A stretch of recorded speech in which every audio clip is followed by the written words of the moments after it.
Perkenalkan, nama saya Maya Nurhidayah Nasa Fitri, NPM 2201011055. Di sini saya akan mempresentasikan makalah yang berjudul Mahkum Fi.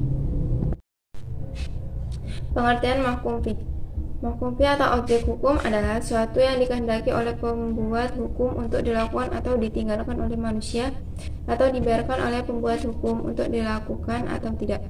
Mahkum Fi sering disebut juga dengan Mahkum Bi, yaitu perbuatan mukallaf yang terkait dengan perintah syar'i Allah dan Rasul yang disifati dengan wajib, haram, makruh, mandub, atau mubah ketika berupa hukum taklifi.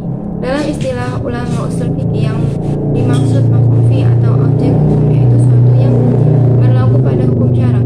Objek hukum adalah perbuatan itu sendiri. Hukum itu berlaku pada pembuatan dan bukan pada zat. Misalnya daging babi. Daging babi tidak berlaku hukum, baik suruhan atau larangan. Berlakunya hukum larangan adalah pada memakan daging babi, yaitu sesuatu perbuatan memakan, bukan pada zat daging babi tersebut. Syarat-syarat mahkum fi. Mu'alaf mengetahui perbuatan yang akan dilakukan sehingga tujuannya dapat ditangkap dengan jelas dan dapat ia laksanakan. Maka seorang mukallaf tidak terkena tuntutan untuk melaksanakan sholat. Misalnya sebelum dia mengetahui persis tentang rukun, syarat, dan tata cara sholat. Mukallaf harus mengetahui sumber taklif. Seseorang mengetahui bahwa tuntunan itu dari Allah sehingga ia melaksanakannya berdasarkan ketaatan dan tujuan melaksanakan titah atau perintah Allah semata. Sesungguhnya hal itu sama dengan hukum yang berlaku dalam hukum positif, yaitu dengan ada keharusan untuk mengerjakan sesuatu perbuatan sebelum adanya peraturan yang jelas. Hal itu antara lain untuk menghindari kesalahan dalam pelaksanaannya sesuai tuntutan syara.